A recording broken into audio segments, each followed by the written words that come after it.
আৰক্ষীৰ বৰ্বৰতাৰ বিৰুদ্ধে ২৯ আগষ্টত ১১ ঘণ্টীয়া বঙাইগাঁও জিলা বন্ধ ঘোষণা নাথ যোগী ছাত্ৰ সন্থাৰ নিৰ্দোষী যুৱকক দোষী সজাই হাৰাশাস্তি কৰাৰ অভিযোগ বঙাইগাঁও আৰক্ষীৰ বিৰুদ্ধে।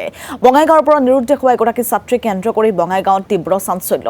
৬ আগষ্টত বঙাইগাঁও জিলাৰ পৰা নিৰুদ্দেশ হোৱা যুৱতীগৰাকীৰ সৈতে সুশাংক নাথ নামৰ এগৰাকী যুৱকৰ সংযোগ থকাৰ অভিযোগত আৰক্ষীয়ে আটক কৰিছে সুশাংক নাথক। কিন্তু অৱশেষত নিৰুদ্দিষ্ট ছাত্ৰীগৰাকীৰ এজন যুৱকৰ সৈতে সন্ধান ওলাল মহাৰাষ্ট্ৰৰ নাগপুৰত। ইয়াৰ পাছতেই আৰক্ষীৰ এনে কাণ্ডৰ বিৰুদ্ধে গৰজি উঠিছে সলৌসম নাথ যোগী ছাত্ৰ সন্থা।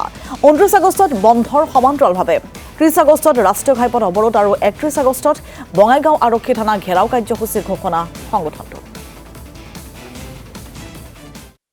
যে যোৱা কেইদিনমান আগতে বঙাইগাঁও জিলাৰে এগৰাকী নাবালিকা নিৰুদ্দেশ হৈছিলে আৰু এই নাবালিকাগৰাকী নিৰুদ্দেশ হোৱাৰ পিছত আমাৰ নাথযোগী জনগোষ্ঠীৰ এজন ল'ৰা তেখেত একেবাৰে নিৰ্দোষী। গতিকে এই বিষয়টো তেওঁলোকে ইনভেষ্টিগেশ্যনৰ নামত এই ল'ৰাজনক হাৰাশাস্তি কৰিলে।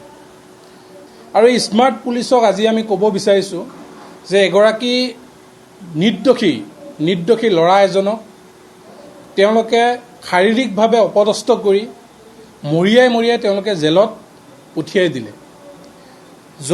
যোৱাকালি যিখন সংবাদমেল আমি আমাৰ বঙাইগাঁও আৰক্ষী অধীক্ষক ডাঙৰীয়াৰ পৰা গম পালোঁ যে সেই যিটো সমগ্ৰ ঘটনা, এই ঘটনাটোত আচল দোষী কোনোবা মহাৰাষ্ট্ৰৰ, তাত গৈ নাবালিকাগৰাকী উদ্ধাৰ হৈছে।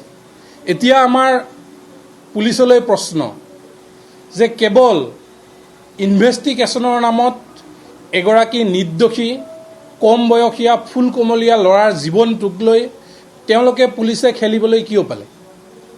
আজি ল'ৰাজনৰ মানসিক অৱস্থা খুব বেয়া হৈছে। আজিৰ তাৰিখতো তেখেত জেলত আছে। গতিকে এই যে মানসিক অৱস্থা বেয়া কৰিলে, শাৰীৰিকভাৱে অপদস্থ কৰিলে, তাৰ কাৰণে সমগ্ৰ দায়ী কিন্তু বঙাইগাঁও জিলা পুলিচ প্ৰশাসন। আৰু আমি স্পষ্টকৈ সকীয়াই দিব বিচাৰিছোঁ, যিসকল পুলিচ বিষয়া এই কেছটোৰ লগত জড়িত হৈ আছিলে, ২৪ ঘণ্টাৰ ভিতৰত যদি তেওঁলোকক এই স্থানৰ পৰা ট্ৰেন্সফাৰ দিয়া নহয়, তেতিয়াহ'লে আমি সদৌ অসম নাথযোগী ছাত্ৰ সন্থাই তীব্ৰ গণতান্ত্ৰিক আন্দোলন গ্ৰহণ কৰিম। আৰু এই প্ৰতিবাদত প্ৰথম কাৰ্যসূচী হিচাপে ২৯ তাৰিখে আমাৰ এই শনিবাৰে সমগ্ৰ বঙাইগাঁও জিলা বন্ধ কাৰ্যসূচী আমি ঘোষণা কৰিছিলোঁ।